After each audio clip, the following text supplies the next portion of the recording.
अमृता अपने माता पिता के साथ चिड़ियाघर की सैर करने जाती है। अमृता छोटी बच्ची थी और अपनी माँ की गोद में बैठ कर सैर कर रही थी, इसीलिए चिड़ियाघर में उसके लिए टिकट नहीं लगता। उसकी मम्मी खुद के लिए और उनकी पापा के लिए टिकट लेने गई। भैया 2 टिकट देना। तो अमृता पूछती है, मम्मी मेरे लिए टिकट नहीं लोगे?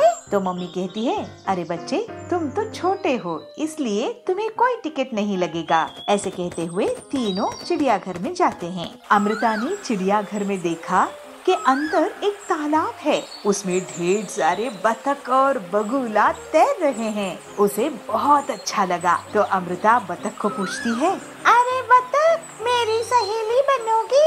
मुझे भी पानी में तैरना बहुत अच्छा लगता है, क्या तुम मुझे सिखाओगी? तो उसको उत्तर में बतख क्वक क्वक क्वक क्वक क्वक क्वक करते हुए हंसता है।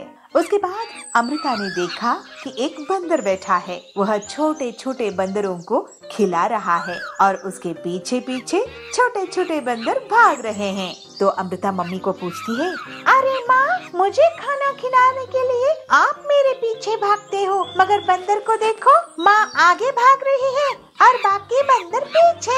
ऐसे कहते हुए जोर से हंसती है और उसकी माँ भी उसकी खुशी देखे उसकी खुशी में शामिल होती है। हाँ हाँ बच्चू, तुम भी तो बंदर से कम हो क्या? तुम मेरी प्यारी सी छोटी बंदर हो, ऐसे बोलती है। अमृता मम्मी पापा के साथ आगे जाते जाते देखती है एक भालू। उसके बाद लंबी गर्दन वाली एक जिराफ को देखा और ढेर सारे शेर को भी देखा। शेर बहुत जोरों से गरज रहा था। छोटे छोटे बच्चे उसको देखकर डर रहे थे। अरे माँ ये इतना क्यों गरज रहा है?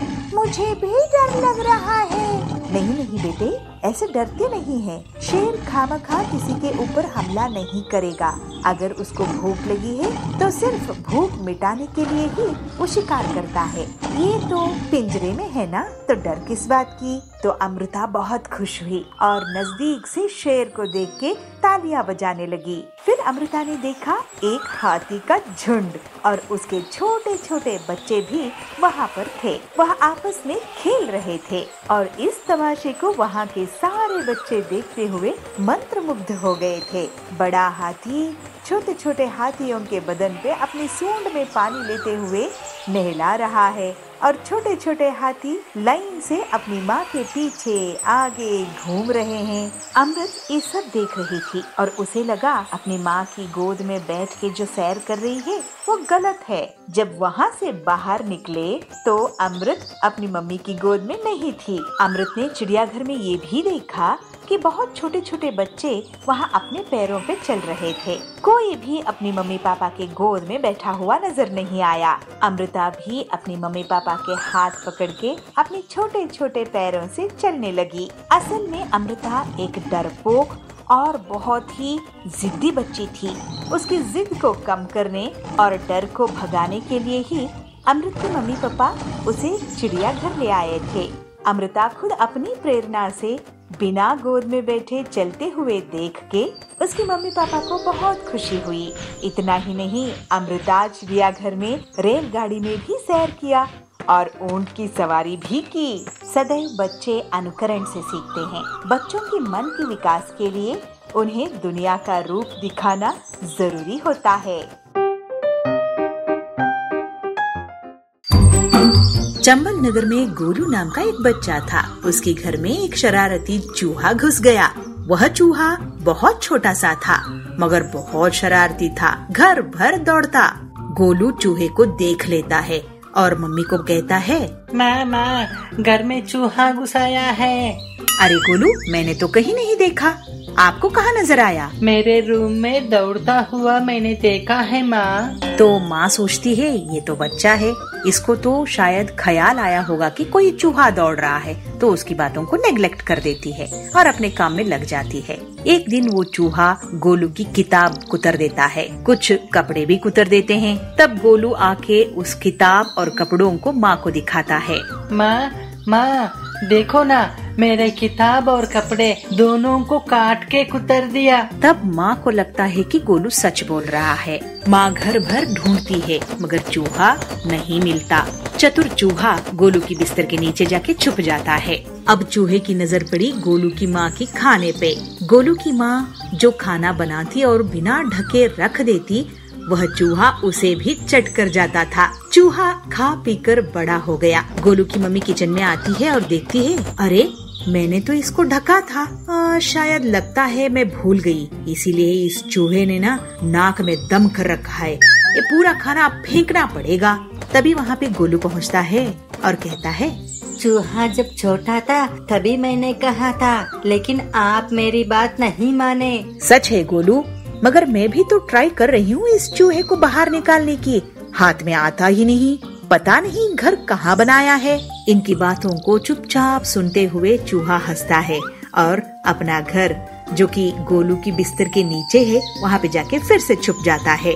एक दिन गोलू की मम्मी ने एक बोतल में शरबत बनाकर रखा। शरारती चूहे की नजर बोतल पर पड़ गई। चूहा कई तरकीबें लगाकर थक गया, मगर बोतल खोल नहीं पाया। मगर चूहे ने भी ठान लिया था कि शरबत पीना है। चूहा बोतल पर किसी भी तरह से ढक्कन को खोलने में सफल हो जाता है। अब उसमें मुंह घुसाने के लिए कोशिश करता है। बोतल का मुंह छोटा था, मुंह नहीं घुस पा रहा था। फिर चूहे को एक आइडिया आया। उसने अपनी पूंछ बोतल में डाली। पूंछ शरबत में गीली हो गई तो पूंछ को बाहर निकाल के उसे चाट चाट कर चूहे की पेट भर गया। जैसे चूहा अपनी पूंछ को चाट चाट के मजे ले रहा था, तभी किचन में गोलू की माँ पहुँच जाती है और गोलू को इशारे से बुलाती है, गोलू इधर आओ, देखो चूहा क्या कर रहा है। अरे माँ, ये चूहा तो बहुत होशियार निकला। मुझे भी यही आश्चर्य हो रहा है, इतनी तंग मुंह वाली बोतल से इसने जूस कैसे पिया। माँ, इस चूहे को ना हम अपने ही घर में रहने देते हैं। मैं भी यही सोच रही हूँ, क्योंकि मेहनत करने से कोई कार्य असंभव नहीं होता। ये नैतिक शिक्षा इस चूहे ने मुझे दिखाया। तो फिर माँ, इसके लिए एक पिंजरा खरीदे। माँ और गोलू दोनों बाजार जाके चूहे के लिए एक सुंदर सा पिंजरा लेके आते हैं और उसको अपने घर में पालते हैं।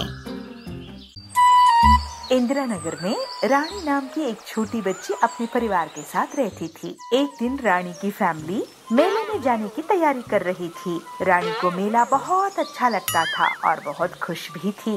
हम आज मेले में जाएंगे, बहुत सारी मिठाई खाएंगे, बलून फोड़ेंगे और बताशे लाएंगे। मेले में जाने से पहले रानी को उसकी माता और पिता बहुत सारी चीजें समझाते हैं, जैसे कि रानी बेटा, मेले में चलते वक्त हमारे हाथ पकड़ के ही चलना, हमें छोड़ के दूर कहीं ना जाना। पिताजी की बात को सुन के रानी, हाँ पिताजी, हम कहीं नहीं जाएंगे, आप ही के साथ रहेंगे, कहती है। और उसकी माँ कहती है, देखो रानी, कोई अगर कुछ भी देना, खाना नहीं, आपको जो चाहिए हमें बताओ, हम आपके लिए खरीदेंगे। तो माँ को भी रानी कहती है, हाँ माँ, जैसे आप कहो। तो ऐसे तैसे करके रानी और उनकी परिवार की यात्रा चल पड़ती है मेले की ओर। मेले में जाते वक्त सब लोग नाश्ता करने के लिए उतर जाते हैं। अरे जल्दी जल्दी नाश्ता खत्म कर लो, वरना मेले में जाने के लिए देरी होगी। रानी बेटा, आ जाओ, तुम भी खा लो, यहाँ वहाँ देखते पीछे ना रह जाना। सबकी बातों को रानी मुंडी हिलाती है, मगर रास्ते में आने जाने वाली गाड़ियों को देखते, उसमें बैठे लोगों को टाटा करते हुए और हड़बड़ी में रानी की पूरी फैमिली रानी की ख्याल न करते हुए चले जाते हैं। बीच रास्ते में खड़ी रानी को याद आता है कि अपना परिवार चला गया है, ना उसको घर का पता है और ना मेले का। घर का रास्ता नहीं मिलने के कारण रानी काफी देर से परेशान हो जाती है। रानी के घर वाले मेले में जाने की खुशी में गाते बजाते आगे निकल जाते हैं। उनके साथ मेले में जाने वाले और परिवार भी जुड़ जाते हैं और रानी अपने साथ नहीं है, इसका ख्याल ही उन्हें नहीं आता है। घर की रास्ता ढूंढने में परेशान रानी, अरे चाचू, आपको इंदिरा नगर का रास्ता पता है? अरे नहीं बेटा, इंदिरा नगर में कहाँ जाना है आपको? मेरी घर की पता तो पूरा मुझे नहीं पता। ऐसे कहते हुए रानी आगे निकल जाती है। रानी को भूख बहुत सताने लगती है। भूख से जोर से रोती हुई रानी चलते चले जा रही है। ऐसे ही अपने घर की पता ढूंढते हुए रोते जाने वाली रानी को रास्ते में चॉकलेट की गाड़ी गुजरता हुआ नजर आता है और उस गाड़ी से एक बड़ा सा चॉकलेट नीचे गिर जाता है। रानी के तो भाग्य खुल गए। रोते रोते जाने वाली रानी की मुंह पे मुस्कुराहट आती है। अरे मुझे भूख लगी थी तो भगवान ने इतनी बड़ी चॉकलेट दे दी। ऐसे कहते हुए रानी अपने घर की रास्ता ढूंढना भूलकर उस चॉकलेट को उठाती है। चॉकलेट इतना बड़ा था कि रानी के हाथ से उसको उठाना भी नहीं हुआ। तो रैपर खोल के रानी एक जगह पे एक टुकड़ा तोड़ के खाने शुरू करती है और उसी समय वहाँ पे एक पुलिस की गाड़ी आती है। रानी को फट से याद आ जाता है कि उसे घर भी पहुँचना है, तो दौड़ के जाके पुलिस की गाड़ी को रोक लेती है। पुलिस अंकल, मैं ना रास्ता भूल गई हूँ, मुझे घर जाना है। बेटा, आपका घर कहाँ है? एड्रेस क्या है? मुझे तो सिर्फ इतना पता है कि मेरा घर इंदिरा नगर में है। तब पुलिस वाला भी परेशान हो जाता है और रानी को कहता है, कोई बात नहीं, हम आपको घर पहुंचा देंगे। कहते हुए रानी को गाड़ी में बिठाता है, मगर रानी थोड़ी ही आने वाली थी। वो कहती है, पहले अपना चॉकलेट उठा ले। पुलिस वाला भी डट जाता है, या रानी को ले जाएगा या फिर चॉकलेट को। तो रानी दोनों हाथों से खींचते हुए उस चॉकलेट को गाड़ी में चढ़ा देती है। गाड़ी में बैठ के पेट भर चॉकलेट खाती है। रानी ने सोचा थोड़ा बहुत इसे पुलिस वाले को भी दे दे और बाकी बचा हुआ घर ले जाए, ताकि घर में जो उनके परिवार है वो भी खा सके। हाँ, इतनी अच्छी चॉकलेट तो अकेले नहीं खाना चाहिए, ज्यादा चॉकलेट खाने से दांत सड़ जाते हैं ना। ऐसे मन में कहते हुए पुलिस वालों को भी एक एक टुकड़ा चॉकलेट तोड़ के देती है। उतने में पुलिस स्टेशन भी आ जाता है। इस तरफ पुलिस स्टेशन में रानी की पिताजी और माँ भी थे। वो कंप्लेंट लिखाने आए थे रानी के बारे में। अपनी माँ और पिताजी को देखते हुए रानी दौड़ के आती है और कहती है, माँ और पिताजी देखो ना मैं क्या लाई हूँ। अरे रानी बेटा, आप कहाँ चले गए थे? रानी, तुम्हें इतना समझाया था ना कि मेले में जाते समय हाथ नहीं छोड़ना चाहिए। हम कितना घबरा गए थे। कहाँ गए थे आप? और पुलिस की गाड़ी में आप कैसे आए? अरे माँ, मुझे ना भूख लगी थी और घर का रास्ता भी नहीं पता था, तो मैं वहाँ पे ये चॉकलेट मिला, खाते बैठी थी। पुलिस अंकल मुझे घर जाने की प्रॉमिस करके यहाँ लेके आए हैं। अच्छा हुआ तुम्हें यहाँ तक ले आए। हाँ पिताजी, आप यहाँ पे हो ना, अच्छा ही हुआ। कहते माँ और पिताजी की दोनों को हाथ पकड़ के गाड़ी तक ले जाती है और माँ पिताजी गाड़ी में देखते हैं कि इतना बड़ा चॉकलेट पड़ा है। अरे रानी, आपको इतना बड़ा चॉकलेट किसने दिया? कहा था ना कि कोई कुछ दे तो आप उसको खाना नहीं। अरे माँ, मैंने किसी से मांगा नहीं और किसी ने मुझे दिया भी नहीं। ये बड़ा चॉकलेट जब चॉकलेट की गाड़ी जा रही थी उससे गिर गई थी, तो हमने भूख लगी थी तो लेके खा लिया। रानी को वापस पाने की खुशी में उस चॉकलेट को भी लेके स्टेशन में सबको चॉकलेट बांटती है रानी की माँ और पुलिस इंस्पेक्टर को धन्यवाद कहते हुए रानी के साथ वापस खुशी खुशी घर चले जाते हैं।